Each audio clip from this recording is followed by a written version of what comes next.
Yesu Kristo. Tunawasalimu katika jina la Bwana wetu Yesu Kristo. Imana itugiriye neza. Mungu ametutendea mema. Kuduha igitondo cya none. Tupa asubuhi ya leo. Ihabwe Kama ametenda hiyo apewe sifa. Reka duhaguruke dusome amagambo y'Imana. Waache tusimame kwa usomi wa maneno yake. Igitabo cya Yohana 15. Kitabu cha Yohana sura 15. Mwene data wabonye aradusomera. Mungu aliyepata anaweza kusoma 15 shahidi yake. Ni shahidi yake ya 5. Hanyuma nawe baadaye na mwingine aradusomera ibyashuwe. Atatusomea kitabu cha Ufunuo igice 6:6. sura 6 shahidi yake ya 6.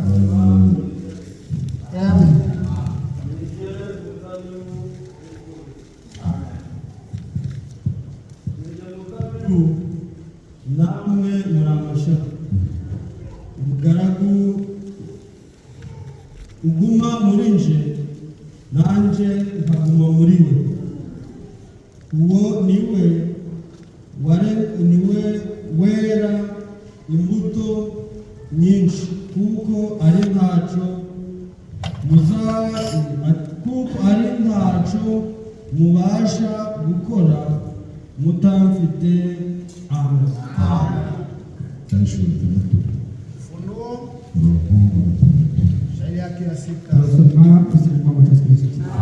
Numvaga ati y'ibyo bizima bine igisa n'ijwi rivuga riti urugero rumwe rw'ingano rugurwe idenariyo imwe n'ingero 3 za sayiri zigurwe idenariyo imwe, naho amavuta na vino ntugire icyo ubitwara. Amen. Mbega amagambo meza. Una maneno mazuri. Ninjye muzabibu namwe muri amashami. Mimi ni muzabibu na ninyi ni matawi. Uguma muri nje anayedumu ndani yako nanjye nkaguma muri we, nami nadumu ndani yako. uwo niwe wera imbuto nyinshi, mukaricyo kuko ari ntacyo mubasha gukora mutamfite. Numva hagati y'ibyo bizima bine nasikia katika wale wa hayo ijwi rivuga riti urugero rumwe rw'ingano rugurwe denariyo imwe kiwango moja imewekwa n'ingero 3 za sayiri zigurwe denariyo imwe, naho amavuta na vino ntugire icyo bitwara.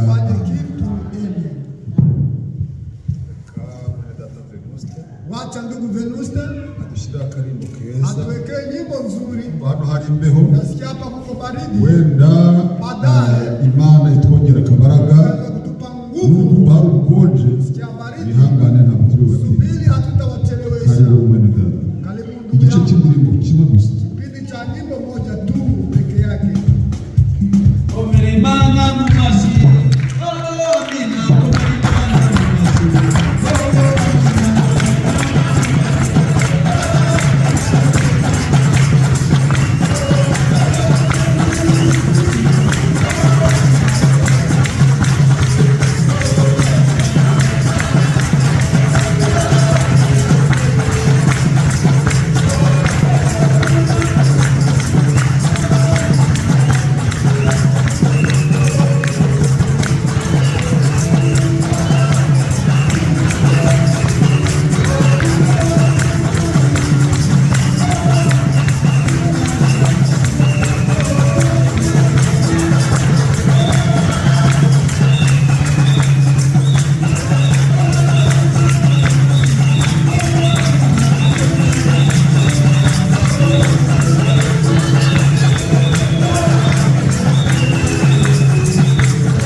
cya gihe tugoye kwa umechoshwa na Imana yarahabaye.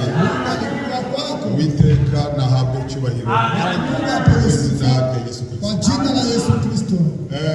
Dusomye amagambo y'Imana Tumesoma maneno ya Mungu, ariko ejo twari tunezerewe. lakini jana tulikuwa tukifurahi, Twari tunezerewe kubw'igihugu dutuyemo sababu ya nchi ambayo tunakaa ndani n'amategeko akigenga. na sheria ambayo inaitawala. Byabaye ngombwa ko dutoroka, Ilitubidi tuondoke, ariko turatorotse, ntabwo twahezeyo, na tuliondoka, lakini hatukubaki. turagarutse ngo ducungure kandi tena tuendeleshe. Imana iduhamurisha inama mu izina rya Yesu Kristo.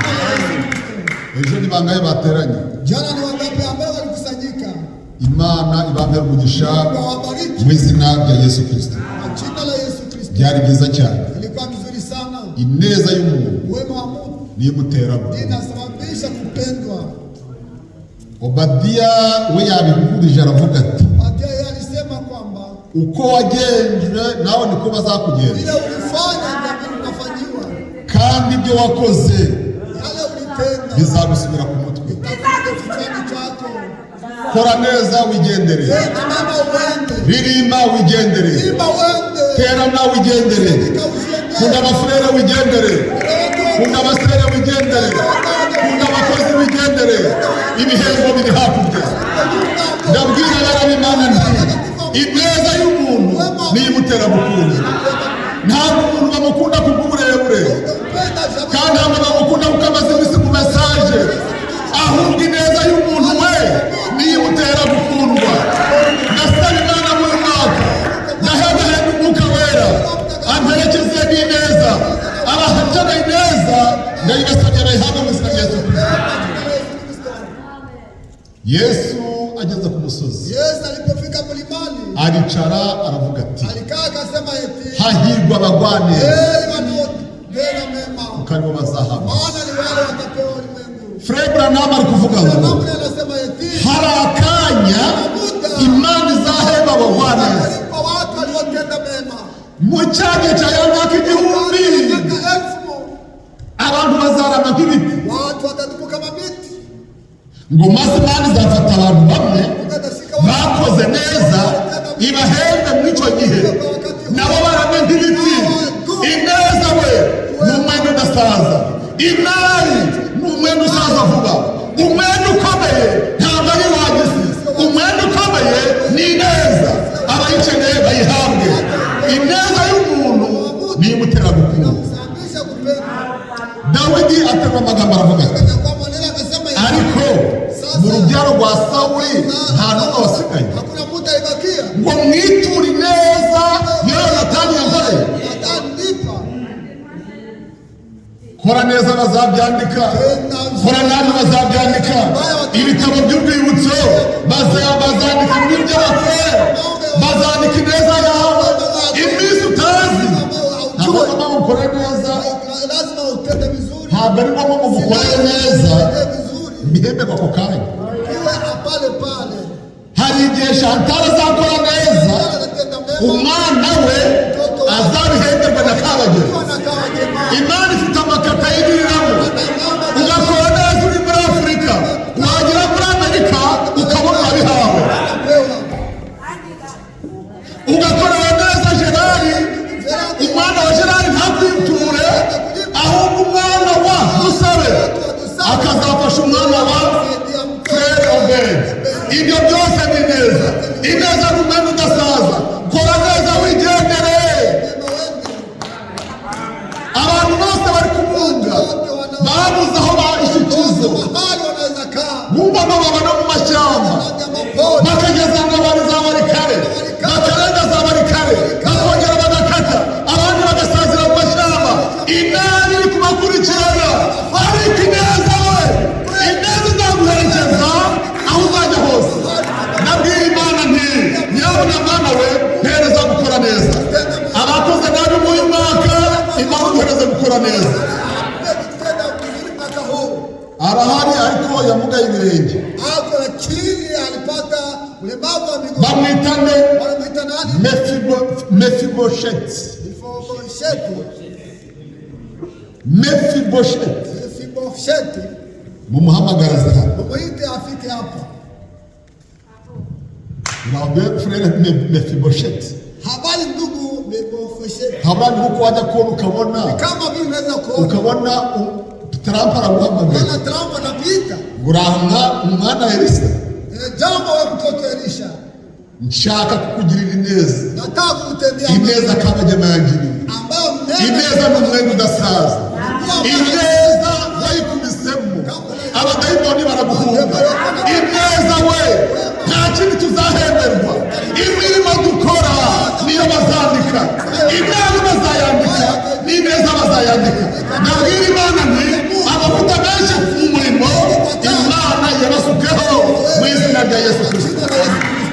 Uhereye none Mephibosheth azajya arira ku meza yanjye, kwa meza yangu, kandi abagaragu bazajya bagenda muhingira imirima, ariko buri nimugoroba ibya breakfast n'ibiki byose zayitangira nabo. Shimira Imana abakoze neza tuzasangira na Kristo. Shimira Imana abakoze neza hari ameza ari gutegurwa, hari impapuro z'umurera, hari ibyo kurya bidasaza. Imana yabiteguye neza, yabiteguriye abayikunda, yabiteguriye abagira neza. Iyo Mana tuyikomere mu mashyi. Ineza y'umuntu niyo imutera gukunda. Ineza y'umuntu. Ugize umugore utagira ineza, wageragejwe. Ugize umugabo utagira ineza, inshuti zicika no mu rugo. Ukajya ubona abafurere ngo twitembeze mu karitsiye runaka, ukabona bari gukatira iwawe bakasagura bitewe n'inabi yawe. Impamvu utabona abashyitsi, wasanga inabi yarakubanye nyinshi. Nongere mbwirabera ngo Imana iduhereze gukora neza. Kora neza wigendere, ejo ntabwo ari ahawe. Bazabyandika nka Moridekayi, igihe kizagera bazabambura ibitabo bavuge bati harya runaka twaramuhembye. Imana nsenga, Imana dukorera, iduhereze gukora neza. Muri iki gitondo turavuga iki? Ndani asubuhi leo tuseme nini? Ibyo byose tuvuga, yale yote tunayoisema, yaba urukundo, yaba gukora neza, yaba ibyishimo, yaba n'amahoro, hari ingando babicukuramo. Kuna mahali wanachimba ndani, ntabwo babitoragura mu mayira. Ababiyoboke njiani, ngo ndatoragura. Uzatoragure telefone, ariko ntabwo batoragura. Ibyo byose tumaze kuvuga. Hari inganzo bicukurwamo. Muri iki gitondo Imana nidushoboza turabivugaho gatoya. Imana ibahereze umugisha mu izina rya Yesu. Bibiliya iratubwitse nuko ngiye kubona mbona uwicaye ku farashi. Uriya ntabwo ariyo turiga, ariko burya yari Antikristo. Bwa mbere yaziye ku farashi y'umweru, byerekana ngo nawe agaragaje kwera. Natwe turasenga, natwe turaririmba, natwe dufite itorero, natwe turi kujya mu ijuru, ishusho yo kwera. Ubwa kabiri ikizima kiti nakubonye ngwino.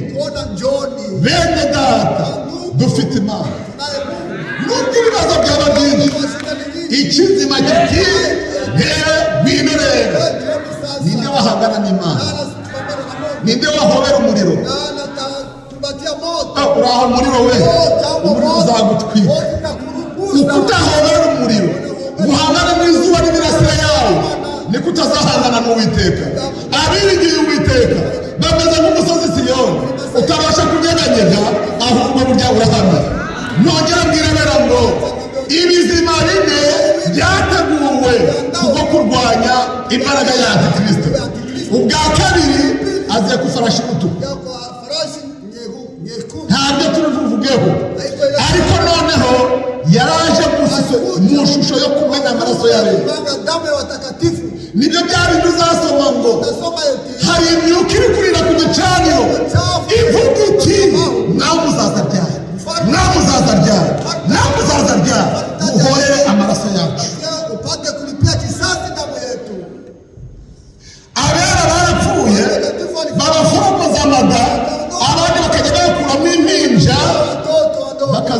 ingurube wanaipatia nguruwe zinakula. ngo nageragejwe ngo muri iyi minsi Ujaribiwa, siku ntabwo wageze aho ngaho. hujafika Abera bakubanjirije baratesetse, ariko nshimiye Imana ntabwo bari bonyine, bari bafite umugabo ubarwanirira, bari bafite imbaraga mu rugendo. Imana yari ibishingiye. Nawe urugendo si urwawe, ahubwo urugendo ruharira Imana. Ntabwo ari wowe wihamagaye, ntabwo wizanye mu mesaje, iyo aguhamagaye irakuzi. Ntabwo ari wowe waje kubatizwa, ahubwo hari umwuka waguhase, hari imbaraga yaguhase, abandi basigarayo. Iyo Mana ntihabwa icyubahiro. Iyo rero igufashe akaboko, iyo niyo bashoboza. Nawezesha. Ngiye kubona mbona habonetse nanone ifarashi y'urukara, Farashi nyeusi uyicayeho aliyekaa juu yake. yicaye ku farashi y'urukara. Farashi nyeusi Ni mu cya gisekuru wumva ngo kile kizazi na ni cya gisekuru cy'umwijima, kizazi ya giza, l'âge de ténèbres. giza, kizazi cha giza. Aho ngaho rero baragurisha. Wakauzisha. Imana nsenga yaguhamagaye, Omba alikuita. ibirangurijwe iti Sanya kwa sauti. ibyo ugurisha byose bigurishe, ariko amavuta na vino no. Vino hapana. Gurisha imibatizo yose, gurisha byose, ariko amavuta na vino ntugire icyo bitwara. Pale kitu. Si amagambo muri kuyumva, n'abarimo bari kuyumva. Wale wanyuma wanasikia. Amavuta na vino ntugire icyo bitwara. Fanye kitu. Umuntu icyo gihe yabaga yapfuye, Mtu mmoja ile wakati alikuwa ngo mbese ufite ibihumbi bingahe ngo tumugushyirire muri perigatori, ugatanga amafaranga kugira ngo bagushyire ahantu hazazuka. mahali atafuta. Icyo gihe Roma yuzuza amafaranga n'aya masaha, imihanda igiye Roma yose ni amazahabu. Ibyo byose babivanye n'icyo gihe bicishe abera, Takatifu. hanyuma bagurisha imibatizo, bagurisha za gatigisimu, ibintu byose baragurisha. Ariko ikizima kiti ibyo urakora byose, amavuta na vino ntugire icyo bitwara. Ngiye kubona mbona indi farashi Na farashi nyingine. y'igitare cy'ikijuju. Nyeupe. Kijivu. Umuhanuzi ari kuvuga ngo Nabii anasema ufashe umweru ukawuhuza n'urutuku ukawuhuza n'umukara, ubyaye igitare kijivujivu. kijivu. Iyo niyo mbaraga iri gukora none. Mungu inatumika leo. Ariko nongere mbabwire ngo ikizima nacyo kiba cyayibonye. Icyo ni ikizima kimeze gite? Ni ikizima kiguruka, ni cya kizu abana b'Imana twubatswe turi ku mababa y'ikizu. Iyo abadayimoni baje ubareba bakiri kure. Nongere mbwira rero ngo amavuta na vino ntugire icyo bitwara. Bagurishije byose, Waliudisha yote. bagurisha byose, Wakaudisha yote. ariko amavuta na vino Mafuta na hivi. barayasaba. Wakasalia. Ahandi twasomye n'ahandi Mahali pengine tulisoma. ninjye muzabibu, Mimi ndiye mzabibu. ninjye muzabibu w'ukuri, Mzabibu wa kweli. kandi data ni nyirawo uwuhinga. Ndiye mkulima. Ishami ryose ritera imbuto Lote ambalo alikomaya mbili. arivanaho akaririmba. Ondoa na Ariko mugume muri njye, nanjye ngume muri mwe, nibwo muzashobora kwera imbuto. utakomaa mbele. Hepfo ngo kuko ntacyo mwabasha gukora mutamfite. Bila mimi. Uru rugendo Safari hii. bisabye Imana gufata akaboko. Mungu ushike. Nubwo watitira ute, nubwo watera ute, Imana ishize uruhande, ntaho uva ntaho ugiye. Ndabaganiriza ngo amavuta na vino n'umurage w'abizera. Haleluya! Amavuta na vino we n'umurage w'abizera. Nuko umwana avukira mu rugo, Anazaliwa ndani ya Mungu. bakavuga ngo uyu mwana yavukiye mu rugo, none imigabane ye n'iyi. Natwe kwa Senyeri dufitemo imigabane. Iyo migabane dufite kwa Senyeri Kwa Mungu. ni amavuta na vino. Ayo mavuta ni ayahe? Iyo bavuze amavuta ni umwuka wera. Roho Mtakatifu. Ntiwakorera Imana Kupitia Mungu. udafite umwuka wera. Roho Mtakatifu. Ntiwakunda abafurere udafite umwuka wera. Yaneza twumvishije umunsi w'ejo, nayo ntiwayishobora utagira umwuka wera. Roho Mtakatifu. Umuntu wese udafite umwuka wera Bila Roho Mtakatifu. ameze nk'inyamaswa. Ni kama nyama ya pori. Ibikorwa bye Matendo yake. bimeze nk'iby'inyamaswa. Kama ya ariko umuntu wese uhawe umwuka wera, wicaye ku mwuka wera, uhawe imbaraga z'umwuka wera, ibyo azakora byose bizamubera byiza, kuko Imana yamwicaje ahantu heza. Amavuta na vino ni umurage w'abizera, amavuta na vino ni umurage w'abafurere, amavuta na vino ni umurage w'abaririmbyi, amavuta na vino ni umurage w'abakozi, amavuta na vino ni umurage w'abizeye iyi mesaje. N'iki gihe ababikeneye babihabwe. Dutangiye umwaka 2026 dukeneye ikintu kimwe, umurage w'abizeye. Ni bangahe bakeneye kuragwa? Ni bangahe bakeneye kuragwa? Mu uyu mwaka 2026 Imana iduha ikintu gikomeye, gisumba kositime, gisumba inkweto nziza, gisumba ibyo aribyo byose. Amavuta na vino ntugire icyo bitwara. Ntabwo Danieli ashobora kumenya ibihishwe. Narose inzozi none zampagaritse umutima, none ntawambwira. Mumanze muhamagara abakonekoni bose baraza barabinanirwa. Danieli uri kubibona gute? Danieli rero ntabwo ari Danieli wabisobanuye, ahubwo ni Imana muri Danieli. Teke ofansi birasobanuye ubwami bwawe buranyazwe, buhawe Abamedi n'Abaperesi. Danieli yabishobora? Ntabwo yabishobora, kereka umwuka w'Imana murimo. Umurage w'abafurere, umurage w'abasere ni amavuta na vino. Abafite Imana muri bo, abafite umwuka wera, abo nibo bana b'Imana, kuko byanditswe ngo abayoborwa n'umwuka w'Imana abo nibo bana b'Imana. Birigeze igihe cyo wakumva ko washobora kwera imbuto, ishami ryakwera imbuto ridatewe mu gishyitsi. Birasobanuye ngo iryo shami riri kwibeshya, kubera amashami yose atera imbuto yahaguwe ku giti yarumye. Ejo twababwiye ngo bayacanamo amakara.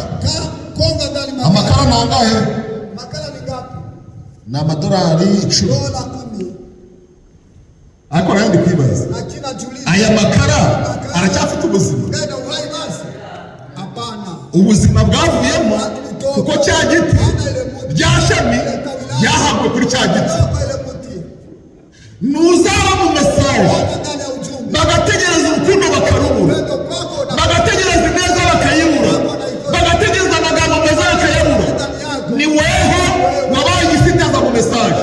Amagambo yawe arabishe, ibyo uvuga byose nta nama nziza zibivamo. Byatewe nuko ishami ryarumye rihanuka ku giti, bajya kuritekesha ibishyimbo.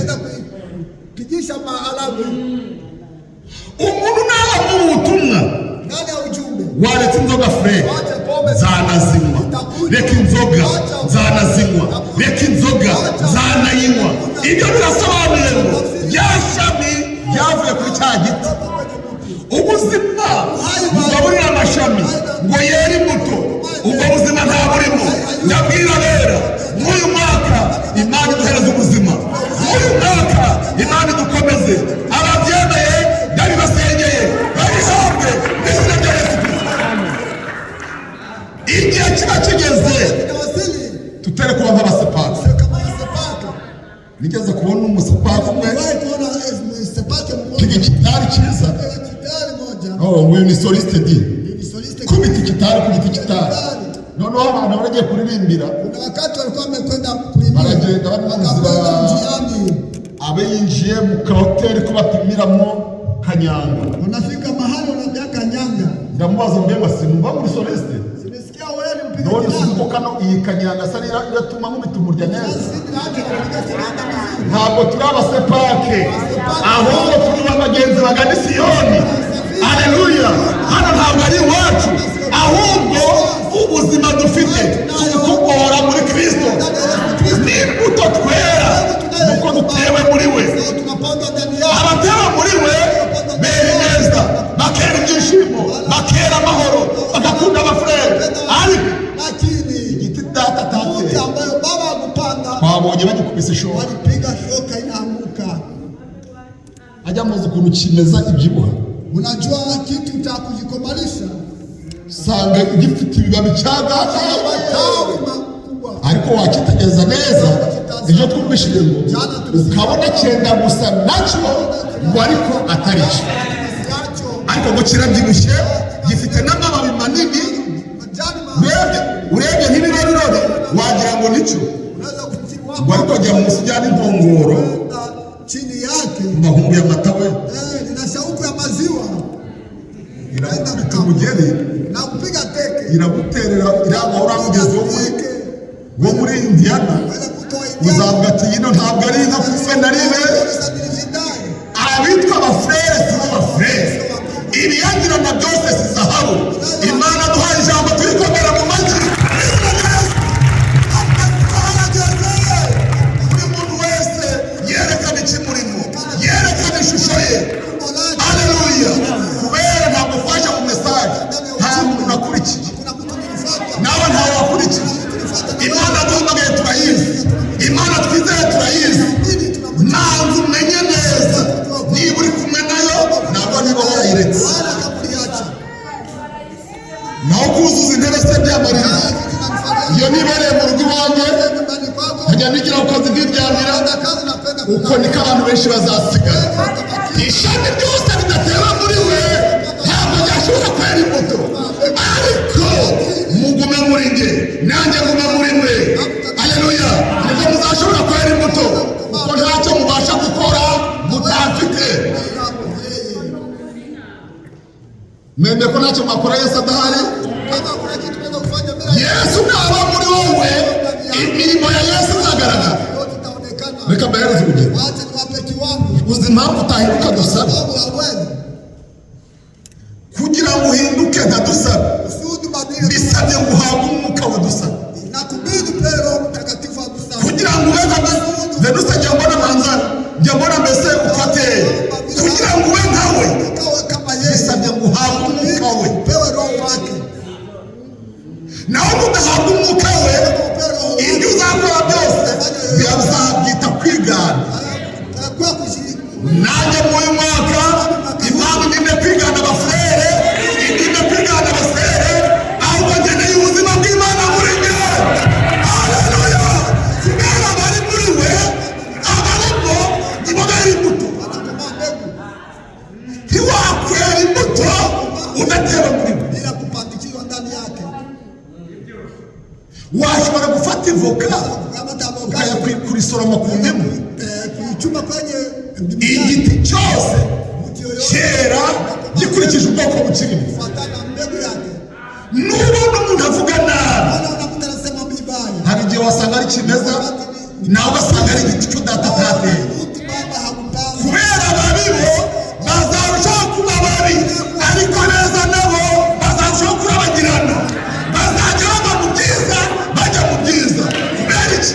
Bafite igishyitsi kibagaburira, kibaha vitamine, amababi, imbuto. Yesu nahimbazwe, iyo aduhamagaye nihimbazwe none n'iteka ryose. Ndi kubaganiza ngo amavuta na vino, umwuka wera n'umugabane n'umurage wabizi. Wakwemera no gupfa,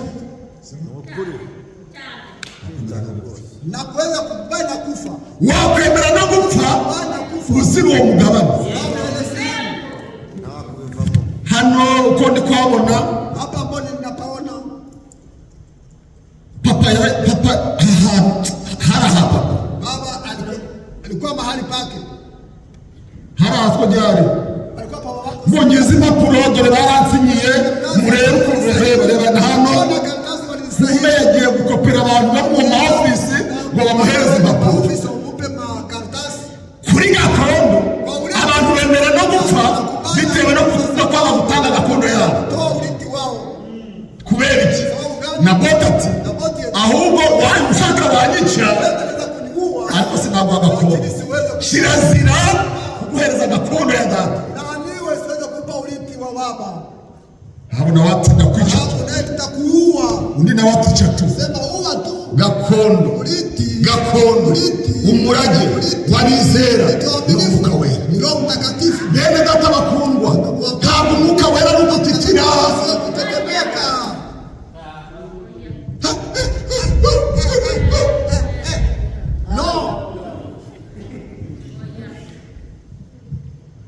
Sanga bari kuvuga indimi ugasanga byakomeye.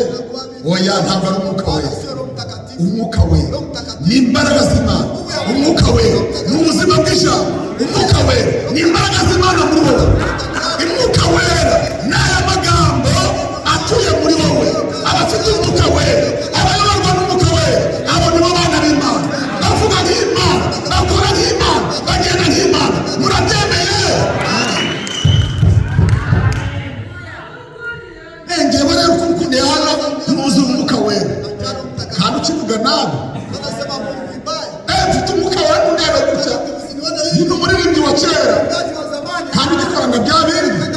Oya, abafite umwuka wera ni imbaraga z'Imana muri bo, zirwanya icyaha, zirwanya amakosa, zirwanya ibibi byose. Kubera umwuka wera ameze nk'inuma, kandi iyo numa frebra n'amati ntukintu bitahangara kuva mu giko. Niko umwuka wera atahangara kuba ahantu hari ibyaha. Umwuka wera ikibanza cye atuye mu kibanza kitarimo amatiku. Niyo mpamvu ntuzasanga abafurere bo twavuye muri Afurika ariko turi muri Amerika. Yino nzu ni iyanjye, ni nawe ati ni iyanjye, ni nawe ati ni iyanjye. Aba bantu bameze batyo umwuka wera yaragiye kera. Abasore bari koga wazigaba ndakwereka ishamu ko nanjye umukobwa w'Abagesera se uranzi. Kubita ingutiya hejuru ati koga w'Abagesera. Umwuka wera yaragiye kera. Ahubwo umwuka wera ari hari amahoro, harangwa n'umutekano, hari ubumwe. Abakeneye umwuka wera nabo bifurije mu izina rya Yesu Kristo amavuta na vino n'umurage w'abizera. Ninde wanditse igitabo ibitabo bitanu byo Mose yanditse? Yabyanditse ahari. Mbere na mbere hariho jambo. Mose yari ahari. Nuko jambo ahinduka umuntu, ariko isi yariho ubusabusa gusa. Mose yari ahari. Mose yanditse ibitabo bitanu, akubitaho n'ikindi cya gatandatu cya Zaburi, ahumekewemo nande na wa mwuka wari muri we. Bamenye ibihishwe, babihishijwe n'uwo mwuka. Yesaya yahanuye imibabaro ya Yesu, uko bazamukubita, uko bazamubamba, uko bazateseka. Imyaka 220 ishize bibona gusohora. Yesaya yabonye ate? Yarashorewe n'uwo mwuka. Abafurere bashorewe n'uwo mwuka bafite amaso areba kure. Nubwo wa munyagikoti yari guhereza mukabana amahoro. Kubera umwuka wera ni ingabire, umwuka wera ni umurage, umwuka wera ni umuvugizi, umwuka wera ni imbaraga, umwuka wera ni inkomezi. Abawukeneye nibamuhabwe. Gukubita ingoma utamugira umeze nk'uri gucuranga, kuririmba utamugira umeze nk'uri guterekera, kubwiriza utamugira umeze nk'uri guterekera, guterana utagira umwuka wera umeze nk'uri mubyo. Ntabwo uzi ibyo urimo. Umwuka wera ni umugabane, umwuka wera ni inkomezi, umwuka wera ni imbaraga. Abamukeneye bamuhabwe. Haleluya. Kubera amati, intonganya, amahane, gusebanya, ishyari, imijinya, byose biboneka ku batagira umwuka wera. Dusabaguze iyindi nzu Karama Manondo ndajya hehewe. Nababwiye ngo uzagwara igifu rusaba muri ya kabiri, ugwara igifu muri ya gatanu. Uzatumba igifu kiza n'amahwa kizakwikira mu mayira kubera utagira umwuka wera. ishyari ni umugabane w'abazahinduka. Ishyari n'amahane n'imijinya no gusebanya no kunegurana niyo migabane y'abazahinduka. Tretre urakoze mushiki wanjye, babonye ikibanza cyawe, babonye umugabane wawe, babonye ahantu ariko abera n'Imana we umugabane wabanesheje umurage w'abafurere umwuka wera amavuta na vino niwo murage nizo mbaraga niyo nkomezi y'abafurere. Impamvu nezerewe ni uko umwuka wera hari, impamvu dutega amaboko ni inkomezi y'umwuka wera, impamvu tugereye yose ni inkomezi. Haleluya! Abadafite umwuka wera uzababona hagwa fatano hagwa hamaturagwa yose naya ni muri morgue bari kuririmba gutya nta mavuta bariho. Haleluya! ariko abafite umwuka wera bariterera bafite ibyishimo barakomeye baranezerewe. iyi mesaje itanzwe haleluya sibiri barakuza mwami we nyirabukwe akamureba mukwe wanjye ari kubyina we mama nushaka undebe ntabwo ariho ndi kubyinira uwo mbyinira ndamuzi. Haleluya!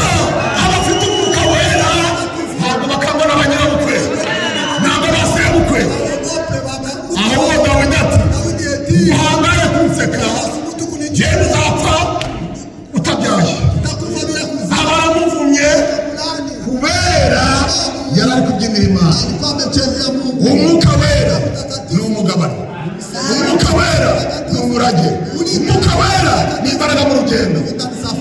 ntabwo atandukanye no gusokoza. umuntu yasokoza imisatsi atagira umwuka wera. umuntu yamara imyaka 10 atagira umwuka wera. umuntu yaba mu wasambura atagira umwuka wera. umuntu waturana nawe atamugira. ariko furebura n'amata ubyemeye ubyizeye ubishaka ubikeneye mu minota 5 yonyine waba wamaze kumuhabwa.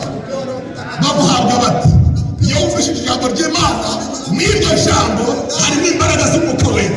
umwuka wera ni imbaraga ihindura. nari mubi mbaye mwiza bigenze bitera ko nasindaga nkaryama no mu muhato abafashe Bibiliya.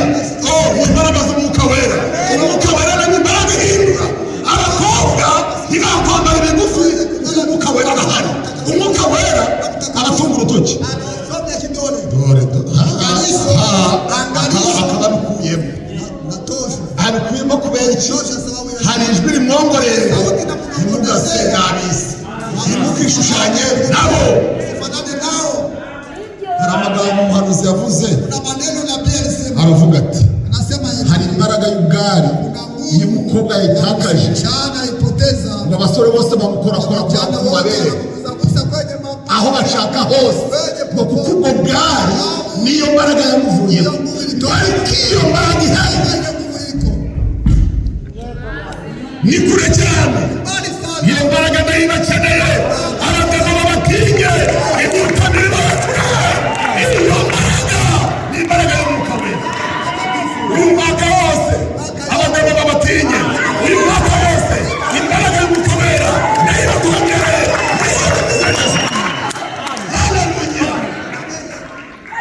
impamvu abademo baza ni dasi we uri inshuti yanjye amana n'abadayimoni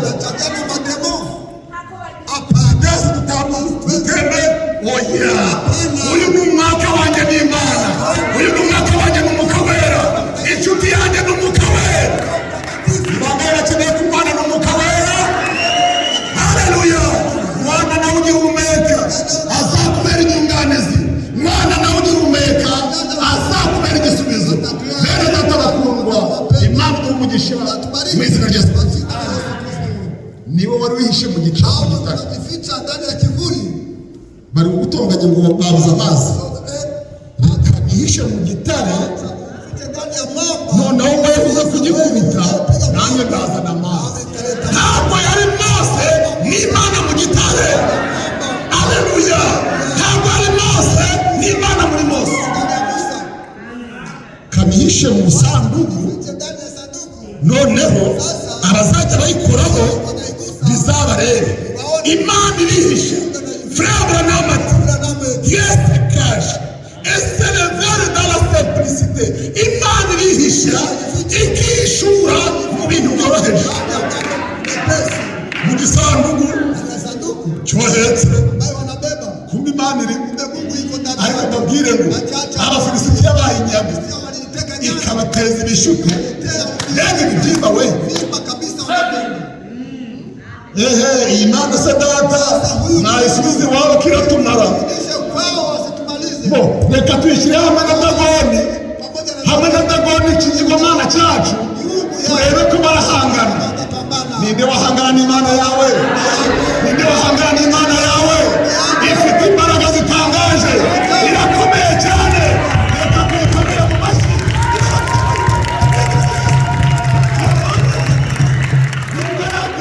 irakomeye cyane ndi kubona bari kuyijyana bayishyira iruhande rwa Dagoni kagire Dagoni uri mu rukiwe mu gitondo basanga imeze ngo yagaramye baravuga bati none iyi Mana turagenza dutera reka turindire undi munsi wa kane nushaka urindire n'uwa gatatu n'uwa kane biranditswe ngo Yesu Kristo ko yaraje n'uyu munsi ni kwari atahindutse umunsi wa kabiri baje kubona ikiganza igakatekura toka mu njia we ntukagira izindi mana mu maso yawe Imana ntihagije ibi bintu mwabikuye niyo mpamvu tubwira n'agaturika bateranye n'abanero n'amadini ntabwo bazajya mu ijuru kubera ibyo bambaze si Imana n'ibyo basenga n'ibigirwamana niba guterekera ikiganza ukwacyo igihanga ukwacyo oya birakomeye bo dukora iki barayihererekanye bayigereje mu wundi mudugudu izana ibishute umuntu yajya kubyuka agasanga ibishute hano yajya kubyuka mu mugongo n'ibishute ibibyimba umubiri wose oya muyisubize ba nyirayo iyo Mana mwizane ni yacu we iyanjye nawe ni Imana y'abafurere ni Imana y'abasere ntabwo ari iyawe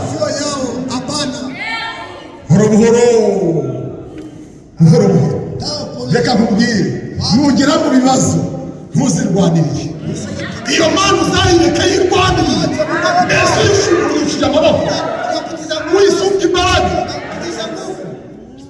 kino kigeragezo noneho nicyo kumvikana iwanjye nageragejwe pfuka mu biharire Imana ni Imana yumva Imana irasubiza Imana ikemura ibibazo tayari bayitwaye kera ndikubona hose ngeri yicaye siniri bambiye sinabonye ko ntabana n'ibigirwamana uyu mwaka mbe wa musere we nawe wa mufurere we kura ibigirwamana imbere ya senyeri Imana isigara ari Imana abahindi bindirimba bati mureke Imana yitwa Imana bakundwa mureke Imana yitwa Imana bakundwa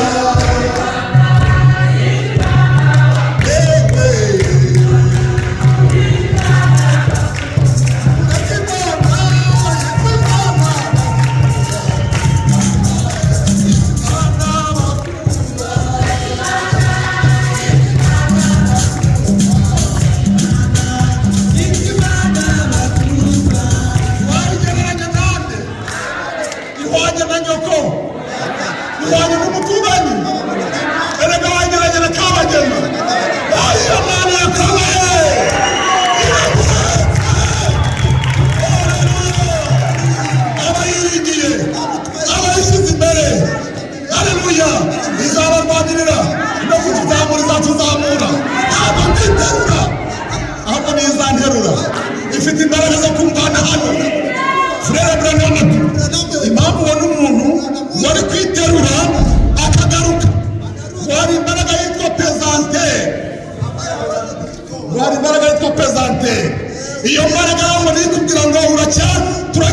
ukeneye, ariko umunsi uzaba umwe Senyeri we nazana imbaraga ze azaguterura aya mabati ntabwo azagutangira.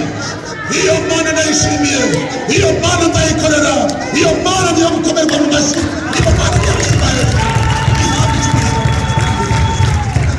Reka data bakundwa, reka mbabwire ngo umugabane w'abana b'Imana ni amavuta na vino. Umwuka wera niyo ngabire. Umwuka wera ni iki? Umwuka wera ni Imana ubwayo. Umwuka wera ni Imana ubwayo.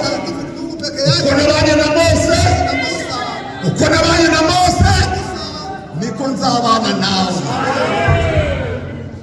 Mose amaze gupfira ku musozi Nebo, Imana ivugana na Yosuwa, ntutinye, ntukuke umutima, abateranye ntimutinye, ntuterwe umutima. Imana yabanye na bariya niyo Mana yacu. Hahirwa abayiringiye, ukayiringira. Nyihaye amagara yanjye, nyihaye imibereho yanjye, nyihaye intambwe zanjye, uyu mwaka wose nayihaye. Nawe urabyemeye? Imana injyana ishaka, inkoresha icyo ishaka. Mwari inyama ariko natwe tubonye ubunani. Hari ubunani busumbura. Ubunani tubonye, Imana nyihaye amaguru yanjye. Ubunani tubonye, Imana nyihaye amaboko yanjye. Imana nyihaye umutima wanjye. Imana ikoreshe, Imana inyobore uyu mwaka wose. Umwuka wera ni umurage, ni ingabire y'abana b'Imana. Abatamugira ntibazajyayo. Nubwo wasengute, nubwo wahagarara ukatubwiriza, utagira umwuka wera, byose ni zeru. Abandi bazagenda usigare. Umugabane w'abanesheje Yerusalemu nshya, aba bose, iyo migabane yose niyo bafite umwuka wera. Ndashoje kabajya dusomera. Ndashoje igice cya mbere cy'ibyakozwe n'intumwa. Matendo ya Mitume. Muhumure ntabwo saniza zagera. Pole saida hayawasili. Ibyakozwe n'intumwa igice cya mbere umurongo wa 8. Ihute twumve. Umurongo wa 8.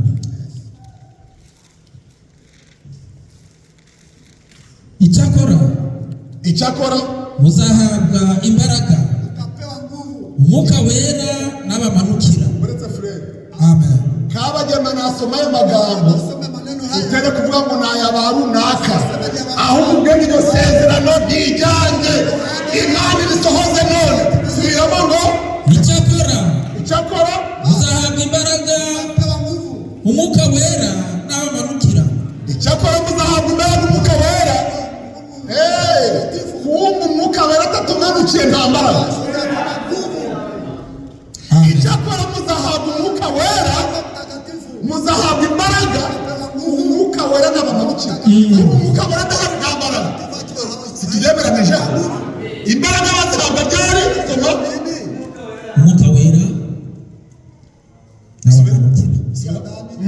Icyakora muzahabwa imbaraga, Icyakora muzahabwa imbaraga, umwuka wera n'abamanukira. umwuka wera n'abamanukira. Amen. Niba ngaho babyemeye, ukeneye imbaraga uzabihabwa ryari? Umwuka wera ntakumanukira. Haleluya. Ihuta Efeso igice cya mbere 13 turashoboje. Nakomesha. Niwe namwe mwiringiye, mumaze kumva ijambo ry'ukuri, ari ryo butumwa bwiza bw'agakiza kanyu, kandi mumaze kwizera niwe wabashyizeho ikimenyetso, ari cyo mwuka wera mwasezeranijwe, uwo twahawe ingwate kuzabagwa wa murage kugeza ubwo ab'Imana yarose izabacungura. Amen. Niyo yaduhaye icyo kimenyetso. Umwuka wera kumbe ni umurage w'abizera. Icyakora muzahabwa imbaraga, umwuka wera n'abamanukira. Yesu Kristo akibabwira ayo magambo, imbaraga bazihawe ryari? Pewa nini? Bazihawe Pewa. ari uko umwuka wera abamanukira. Mtakatifu akiwashukia. Bagure byose, ariko bajya babizera nibashake bajya babita ngo turi mugiye ngo nitwa bishope gumane buno nyabaye y'Amerika bishope okay nta kibazo ninjye musenyeri wa Afurika ibyo genda ugurishe ariko amavuta na vino n'umurage w'abizera ababyemeye nibikirize ngo nihanina kandi babihabwe mu izina rya Yesu. Amasaha arageze kugira ngo tubamenyeshe na Yohana yanditse ibyashuwe yanditse ibyashuwe aruka afite uwo mwuka we. Ninde wamenya ibihishwe adafite uwo mwuka wera? Yandika ibyahishuwe, yandika iby'igihe cyacu n'ibizaba n'ibizakurikiraho.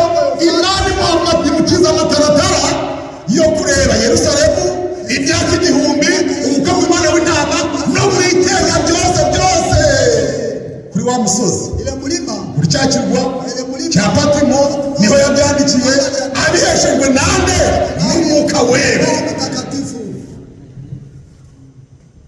Ntabwo Simiyoni mwabuze kuvuga ngo baje kwakiza abana icyo gihe ngo hari miliyoni ebyiri n'igice z'abantu ngo ariko bose bazanye abana.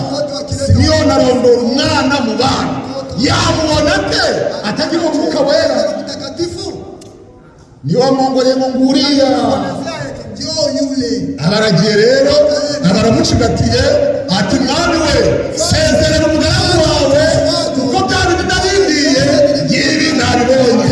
Ibyo byose babihabwa ryari? iyo wuzuye umwuka we. Hari umuntu wantangaje ngo yuzuye umwuka we afite imyaka 9 gatuhereye none inyama muzirire, nyama muzikule, impyiko z'ihene, figo nazo muzikule, nyishima ajya kuvuga n'ukunda kuvuga ngo zazi bizo munda ziraza munda muzirire. Amen. Amen. Ibyishimo mubyirire muzikule, maili yote mukule. Ariko ngiye mfashe urugendo harambye ugendeyo iwabo bari abatambyi ati waba ari umwana ajya kubana n'inyamaswa. Niyo mpamvu uzumva ngo intorezo igeze ku gishyitsi. Mugore n'abana benshi yabanaga n'inzoka akabana n'ibinyamaswa iwabo bari kubaga. Yabiteshejwe n'iki? yuzuye umwuka wera kivuga. Iyo wahawe umwuka wera ugaya ibintu byose birimo, nta kintu cyakugusha. aho umuntu wuzuye umwuka wera nta nubwo amenya ko yakenye. ajya aririmba indirimbo ngo turaba bose twifitiye Imana nzima, amafura kenda kamwe akabyinira Imana. Nubwo yaburaye mu maso harakeye, nta maganya agira, nta mijinya, nta minkanyari. Umuntu ufite umwuka wera muzabona umusere utashobora kwihanganira n'umugabo nta mwuka wera agira. Muzabona umufurere utihanganira umugore we nta mwuka wera. Nese waruzi muzabana na marayika ariko babana n'umuntu utazawukosereza. Ibyo byose rero umuntu abihabwa ari afite umwuka wera, ariko abatamugira rege intambara. Urebye nabi ndahamagara polisi. Abo ni abatagira umwuka wera. Abana batagira umwuka wera kuhera mwotsi bamanirikira agatumvura kubona wagira n'ikirungu. Abo bose babonye umugabane wabo ni itabi, umugabane wabo ni ukubaho imisatsi igasigara imeze nk'indi y'abasazi, bagafata ibintu bakabimanura hano. Imana yemeye ko turi abehusi. Mujya kugura imisatsi, Imana yemeye ko imisatsi yanyu Imana niba araguha akasatsi kagufi iyemeye kuri umwehusi. Uri umukara irakuzi, uri kwihindura umuzungu ngo bigende bite? Ibimenyetso by'abantu batagira umwuka wera birangwa no kwishushanya, mondanite, isi ikaza ikabajya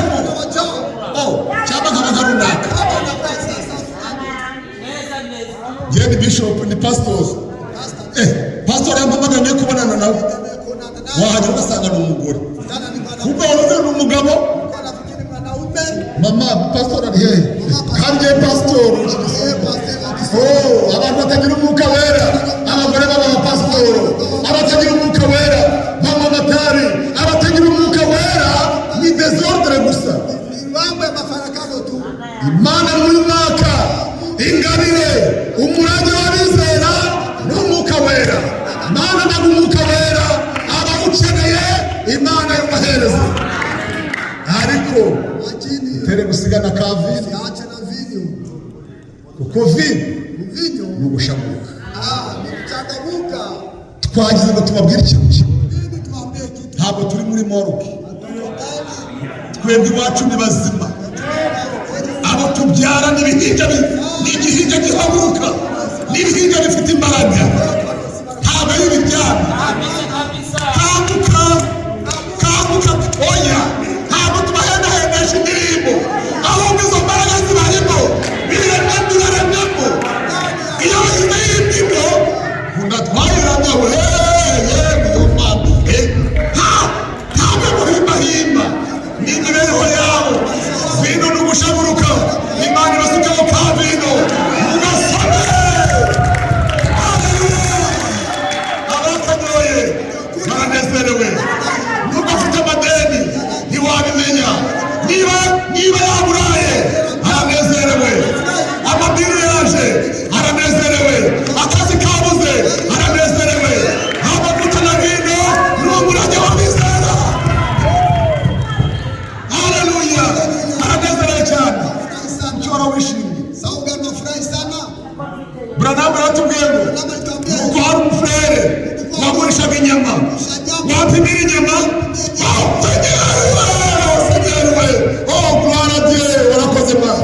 Wapimira inyama ukimuza n'abasazi bakaza kugurisha inyama, kulisha nyama. mukajya hajya gukenera ibintu biga senyeriwe. Iyo nibutse ibyo Yesu yankoreye. Haleluya, Imana yambanye kure, Imana yambanye kure. Abo pavino rero, abo pavino ndakabifurije muri mwaka. Ntabwo dukeneye imihanyari y'abafurere, ntabwo dukeneye impanga zikambije z'abasere, ahubwo shalom mwebwe ibyishimo tuzajyayo turi guseka. Muri arevemo Hapana. oya Furaha tu. uwo mushinga urakuremereye none wazamuka duheke kameni. Oya ntabwo wajyayo, ahubwo bigusabye kugira ngo uwo muntu warakaye bagusabye kuri ka vino. Abantu bafite amajune babahaga kamere ka vino maze bagasomaho bakabona bagashanyuruka. Imana yisomye kuri vino uyu mwaka wose. Haleluya, intege twagize muri uyu mwaka zo kutaririmbira Imana. Elisa akaririmbisha se Naibisha. yajya guhaguruka kugira ngo bamushyire ibiro 40. Kilo 400. Satani akamubwira kugira heza Bakia pale. reka tugumane Acha tubake pamoja. ikiganire, Pale. ntabwo haba byo kubyina. Oya, twishime tuyinezerewe twihimbaze kuko